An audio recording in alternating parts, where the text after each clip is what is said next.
Buongiorno a tutti, ben ritrovati. Siamo in ritardo, no? No, perfetto.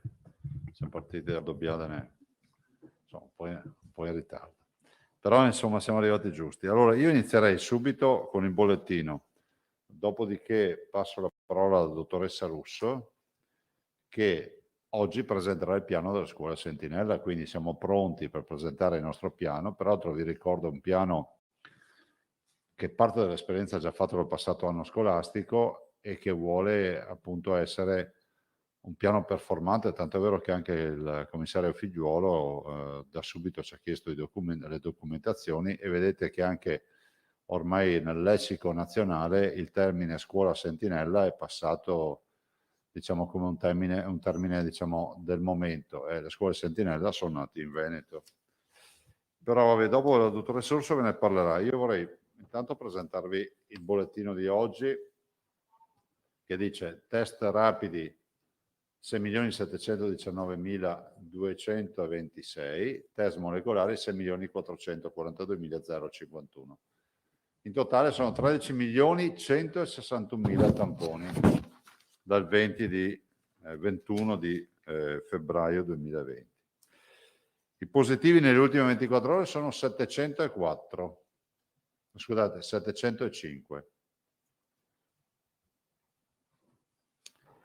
Che rapportati 45.213 tamponi danno un'incidenza, cioè di positivi sui 45.213 tamponi, di 1,56. Vi faccio sempre notare che 45.000 non è un numero proprio da poco. Se andate a vedere la classifica nazionale sul numero di tamponi fatti sugli abitanti, noi siamo assolutamente quelli più performanti. Quindi abbiamo anche un livello di controllo della circolazione del virus che va oltre ogni ragionevole aspettativa. Positivi di oggi sono 13.162, sono esattamente i positivi oggi in isolamento. Dall'inizio della infezione, dal 21 febbraio 2020, ormai siamo quasi a 460.000, mancano poche unità onestamente. Ricoverati totali di oggi. 2,97. Come vedete il numero non cala, ma lentamente continua a crescere. I 2,97 sono così distribuiti. 244 in area non critica, più 2. 53 in area di terapie intensive, meno 1. Ecco, voglio ricordarvi che nelle terapie intensive noi contabilizziamo anche i negativizzati. Ciao. Terapia intensiva non Covid 252. Questo è un grande indicatore perché ci dice che comunque la macchina della sanità è a pieno regime, perché ha 352 persone comunque che sono le terapie intensive, sono l'esito di interventi chirurgici, di stroke unit, di incidenti stradali, quindi una macchina che lavora. Totale dei morti 11.706 più 2. Dimessi 23.007. Allora, vedete, la lenta crescita l'avete notata assieme a me. E vedevo i dati stamattina delle terapie intensive e delle aree non critiche e confermo che l'80%, addirittura in alcune terapie intensive il 100%, parlo di ovviamente divise per ULS, ma mediamente l'80% vi confermo che è rappresentato da ospiti, da pazienti non vaccinati, quindi il tema della non vaccinazione è un tema assolutamente che pesa nell'ospedalizzazione.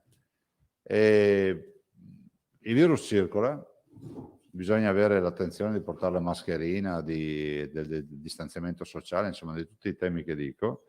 Stiamo andando avanti con la vaccinazione, 26.000 vaccini nelle ultime 24 ore. Dico anche che, vedendo anche le ultime notizie, avendo io parlato anche ieri con il commissario Figliuolo, attendendo le determinazioni del CTS nazionale rispetto alla terza dose, Ci sono già delle anticipazioni sulle agenzie, vedete, parlano dei soggetti fragili, no? Gli immunodepressi. Io, se passa così, qualche perplessità ce l'ho. Ce l'ho, fra virgolette, ma molto fra virgolette da addetto ai lavori, quindi non sono uno scienziato, non sono un esperto, ma penso che un'attenzione, un appello, un'attenzione agli over, agli anziani e ai grandi anziani che sono stati vaccinati. Pensate, noi siamo partiti dai centenari, siamo scesi d'età, quindi noi abbiamo pazienti che hanno già 10 mesi di vaccino in corpo. Quindi è inevitabile che, se è vero che il tasso anticorpale diminuisce nei mesi per la proprietà transitiva, è altrettanto vero che abbiamo e rischiamo di avere a rischio gli anziani e gli ultra anziani, definiamoli così. Penso ad esempio ai 30.000 ospiti delle case di riposo.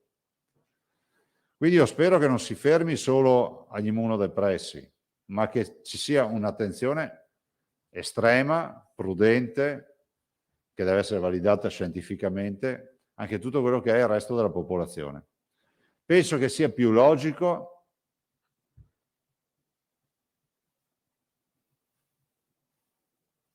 arrivare a determinare i mesi di durata della risposta anticorpale, che ormai questa diventerà un'unità di misura, della serie il vaccinato dopo 10 mesi, e sembra sia questo più o meno il parametro, ha comunque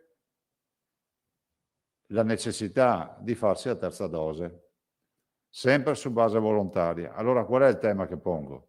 Il tema è che sicuramente ci sono delle priorità per categorie. Immunodepressi è la categoria che più ci sta a cuore.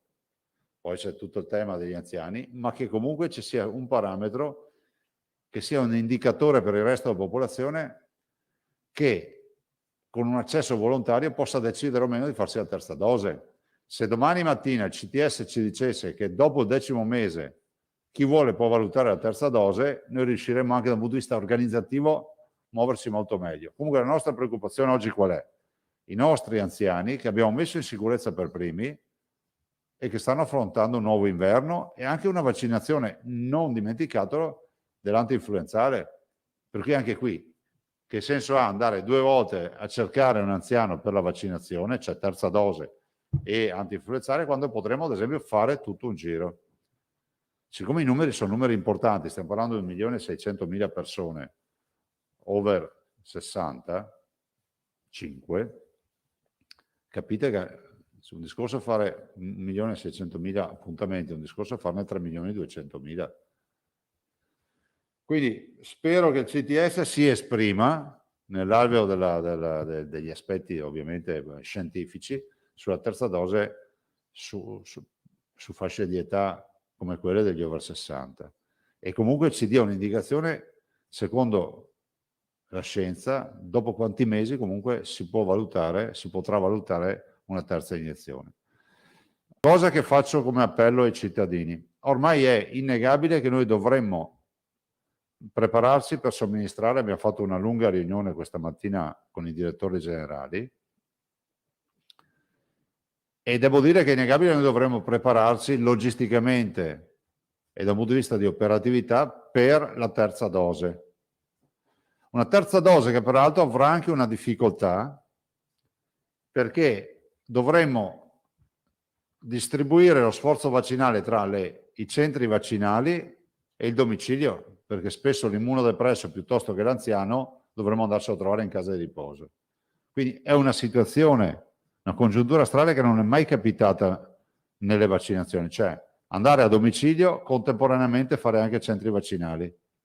Per capirci, 30.000 ospiti di casa di riposo e centri vaccinali. Allora, l'appello che faccio ai cittadini che non rientrano in queste categorie, ma che sono quei cittadini che ancora oggi non hanno deciso se vaccinarsi o no, ricordo solo che se hanno deciso di vaccinarsi è meglio che lo facciano velocemente, perché probabilmente nelle prossime giornate, nelle prossime settimane, ma sicuramente prima di fine settembre partiremo con la terza dose, e quando si partirà noi dobbiamo dare altre priorità alla macchina vaccinale. Per capirci, oggi un cinquantenne di fatto può andare con un accesso praticamente istantaneo, perché c'è posto nelle agende vaccinali. Quando partiamo alla terza dose, il cinquantenne va in fondo alla lista finché non abbiamo finito gli immunodepressi, gli anziani, eccetera. Cioè si torna a uno scenario che è simile a quello di gennaio 2021.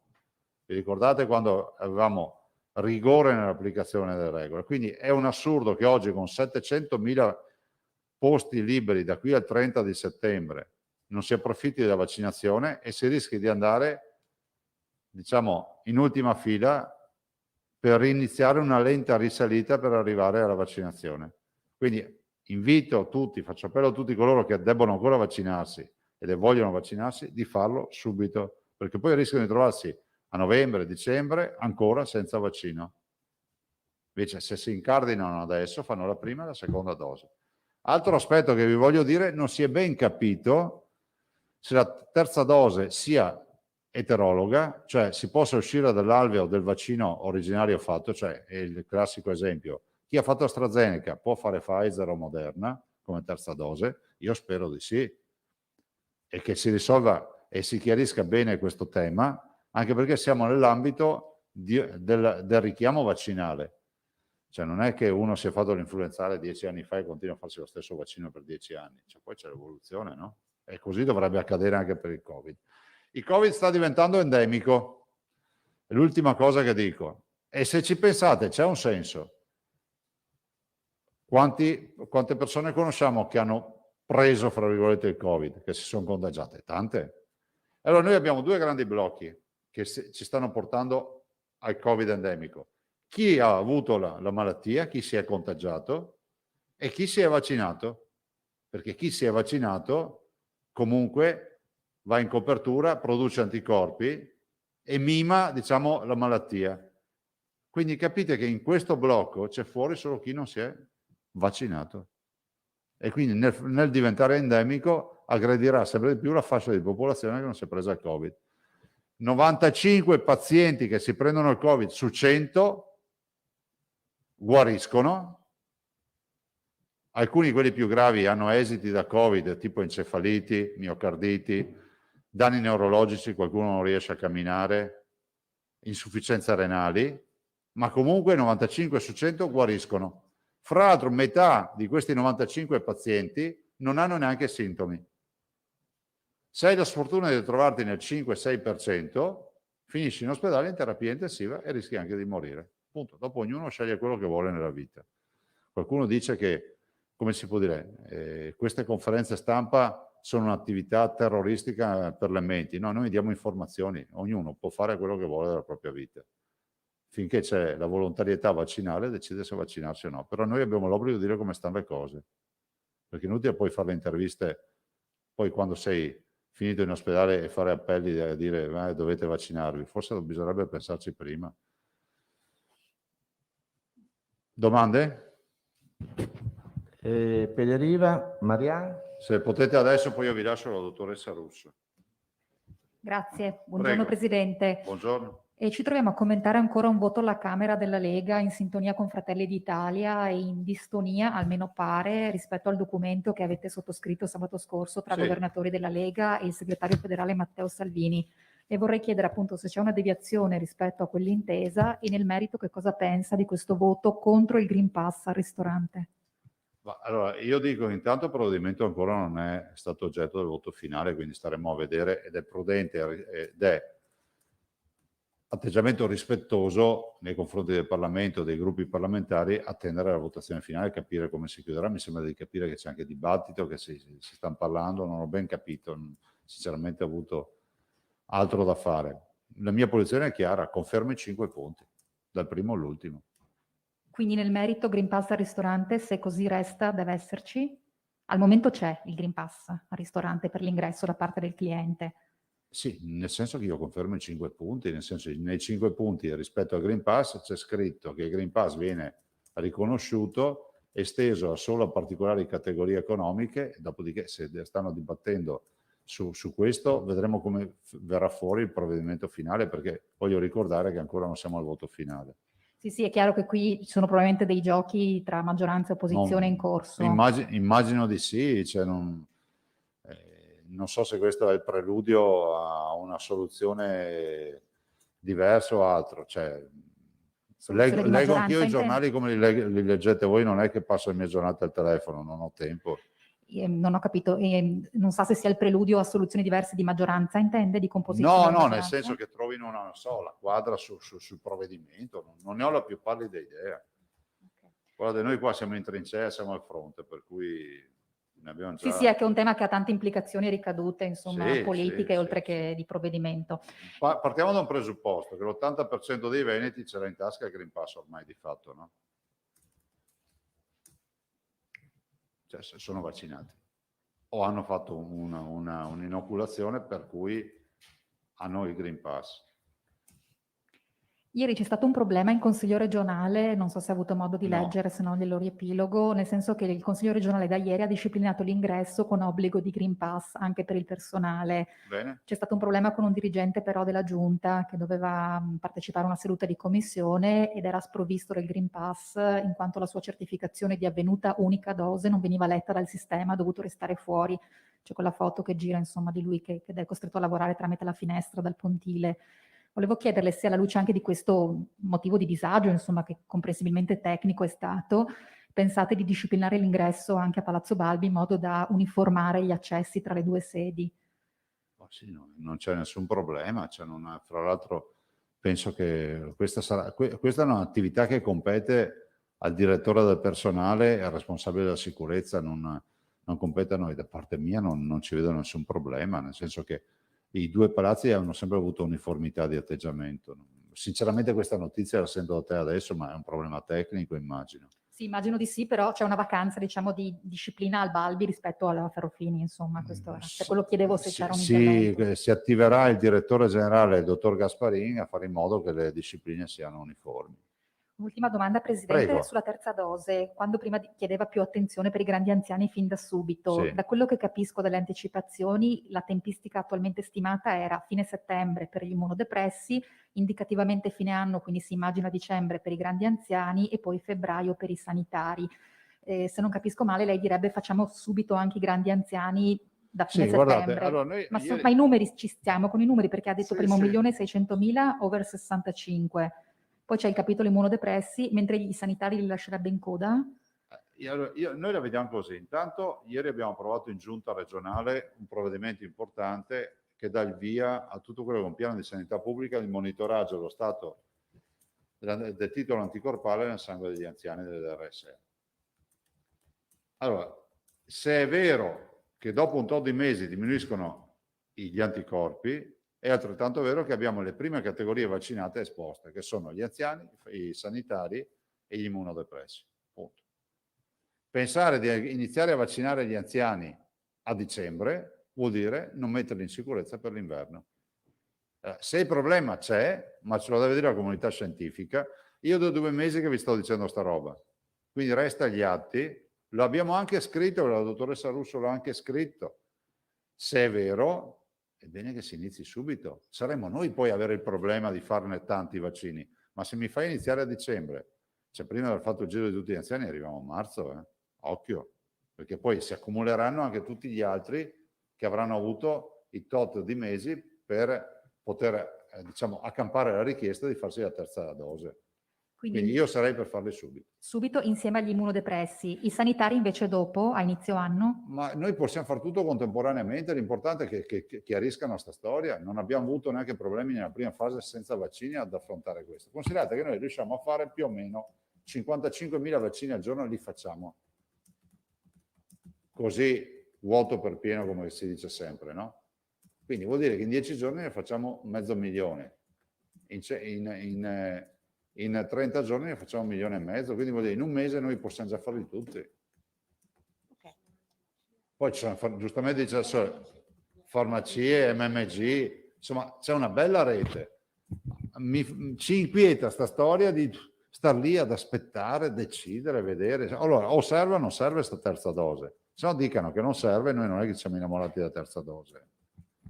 Grazie. Però se serve faccio anche un'altra proposta, che sia riconosciuto l'accesso volontario alla terza dose.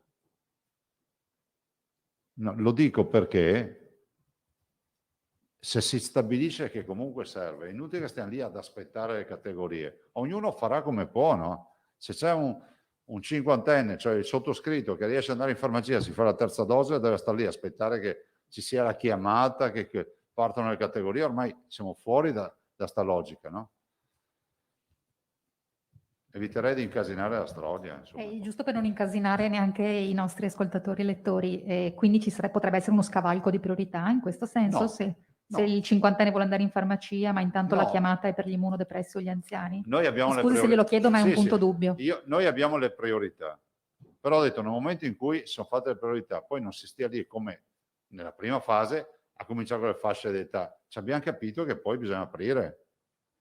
No, le priorità restano, cioè, ovvio. Fatte quelle, cioè che poi ci sia l'accesso volontario, perché poi immagino ci saranno anche coloro che non se la vogliono fare la terza dose, no? O chi se la vuole fare subito. Cioè.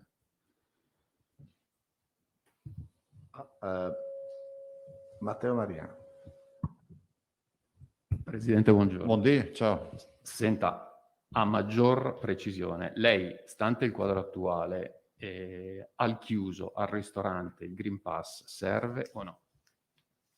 Il quadro attuale, cioè la comunità scientifica ha deciso di mettere il Green Pass. Dopodiché il Parlamento è sovrano, deciderà cosa vuol fare, cosa volete che vi dica. Cioè io non ho un'opinione, perché qui c'è l'opinione, c'è la comunità scientifica. Dopodiché ci sono tante idee, c'è anche chi dice che il vaccino non funziona, il Covid non esiste. C'è una gamma di liberi pensatori che è paurosa.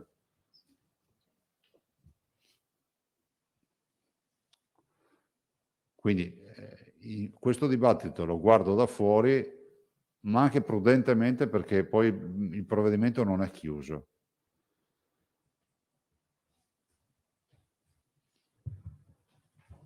Hai altre domande, Matteo? No.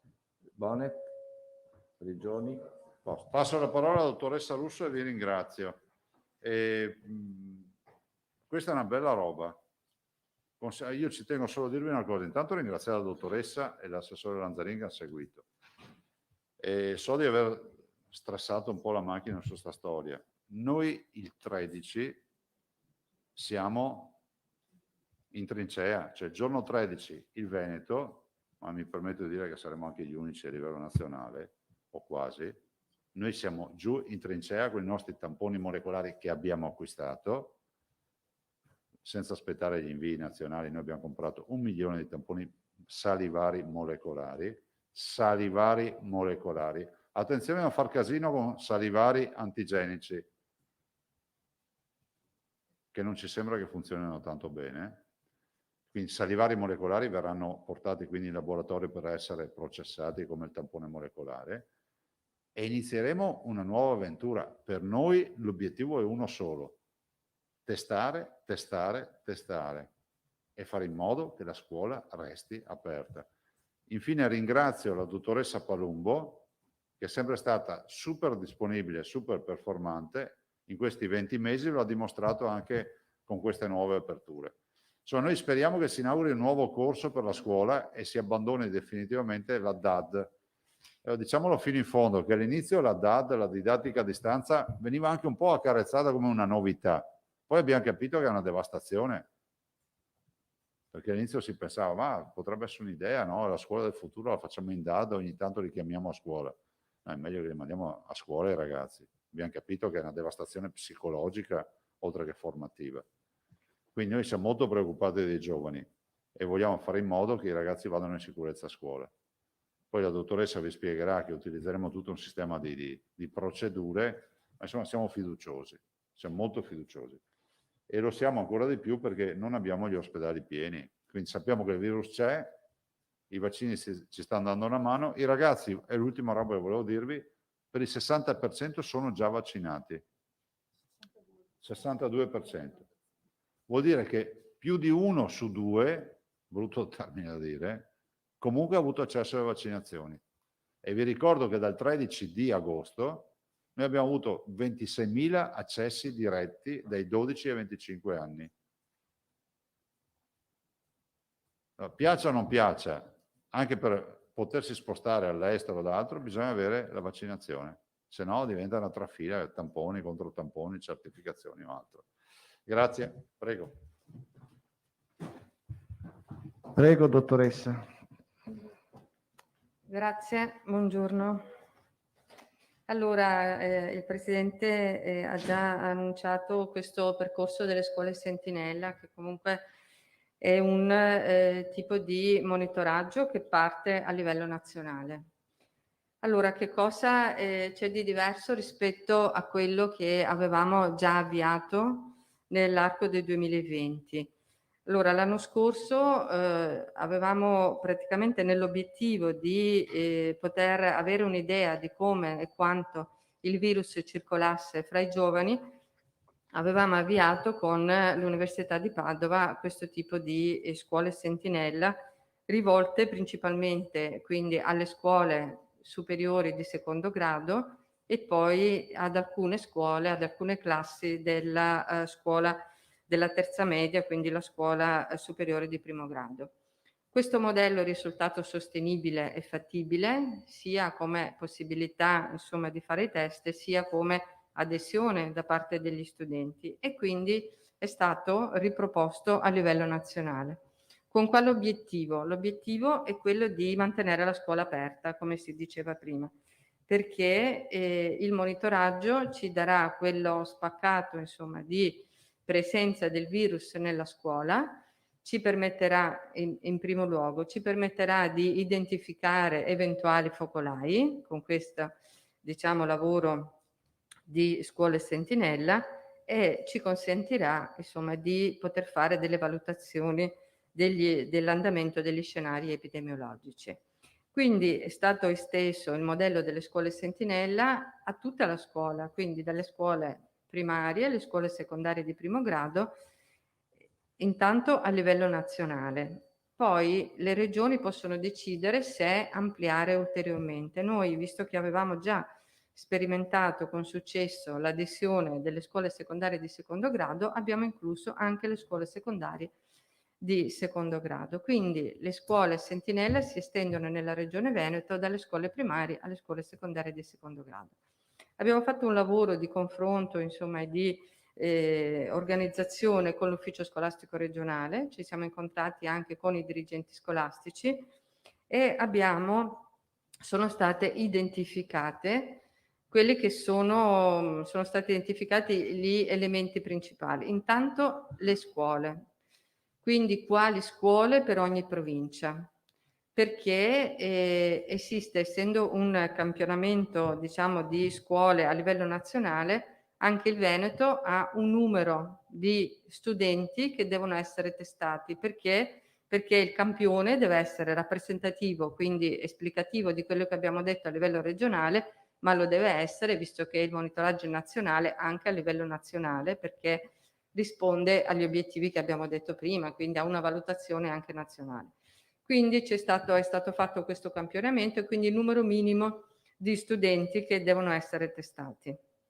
Abbiamo identificato le scuole, l'ufficio scolastico con i dirigenti ha identificato i plessi e all'interno di questi plessi le scuole, le classi che corrispondono alle scuole primarie, secondarie di primo grado e secondarie di secondo grado. Quindi abbiamo praticamente questo gruppo e questa distribuzione di scuole sentinella per tutte le province del Veneto e per tutte e tre le fasce di età. Abbiamo i referenti Covid, voi sapete che nell'organizzazione diciamo, di quello che è il monitoraggio o comunque la sorveglianza meglio del Covid nelle scuole, noi abbiamo per ogni scuola un referente, per ogni plesso un referente Covid e all'interno dei SISP in ogni azienda URSS ci sono uno o più referenti che si interfacciano con i referenti Covid della scuola. Cosa voglio dire con questo? Voglio dire che c'è una squadra che lavora, quindi da una parte i dirigenti scolastici che hanno identificato le scuole, le classi e che tengono i rapporti e spiegano che cosa è questo progetto anche perché possano essere informati i genitori che devono dare il consenso. Abbiamo il referente della scuola, che è l'interfaccia che ci permette di portare avanti questo progetto, ma di prendere i provvedimenti nel caso in cui anche al di fuori di questo percorso avremo eventualmente dei casi positivi, a cui corrisponde un referente dell'azienda ULS, quindi del Servizio Igiene e Sanità Pubblica. Ultimo, ma non ultimo, che è l'anello insomma importante della catena, ci sono le microbiologie che naturalmente devono processare tutti i test che vengono fatti nelle scuole. Quindi c'è questo tipo di organizzazione che ci permette di partire, come diceva il Presidente, già il 13 con l'avvio di queste sentinella.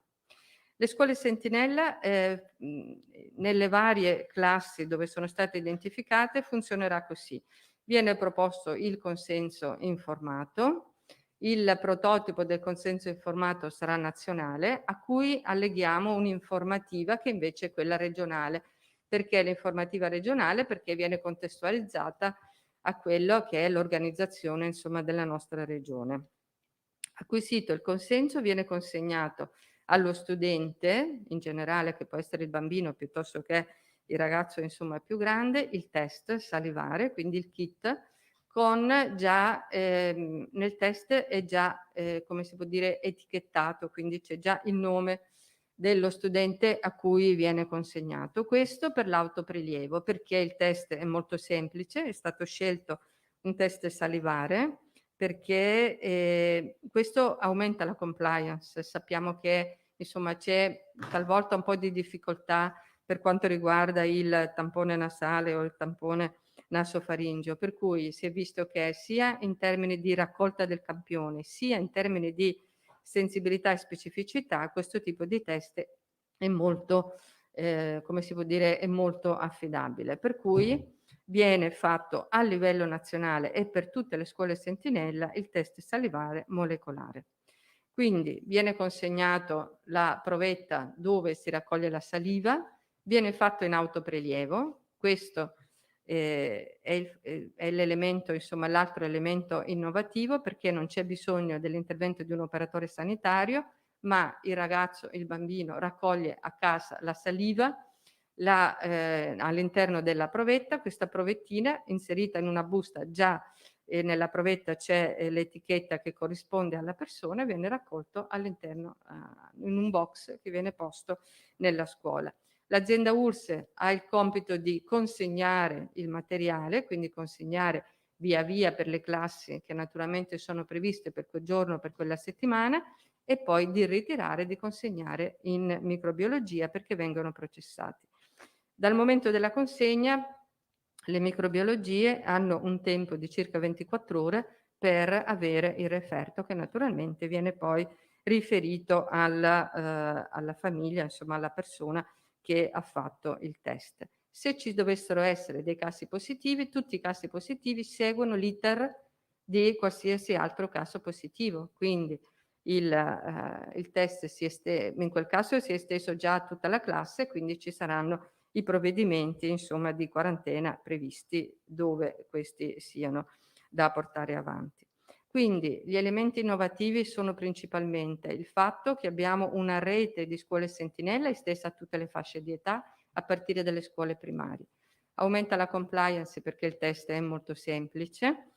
Abbiamo anche predisposto dei video che possono essere utilizzati per diffondere l'informazione alle famiglie e inoltre sia i SISP sia l'Università di Padova con il professor Baldo che ha portato avanti insomma insieme a noi il progetto Sentinella, tutti ci siamo resi disponibili per eventuali incontri specifici anche con i genitori che volessero insomma fare delle domande oppure chiedere delle cose, abbiamo anche predisposto delle FAQ e quindi in questo percorso informativo formativo quindi portare tutte le scuole sentinella all'adesione a questo tipo di monitoraggio che, come abbiamo detto all'inizio, ha il compito di mantenere una sorveglianza attiva sulla scuola e pertanto mantenere, insomma, avere gli elementi per mantenere la scuola in presenza, perché questo è l'obiettivo primario. Quindi i passi quali sono adesso? Abbiamo fatto, quindi sono state individuate le classi, sono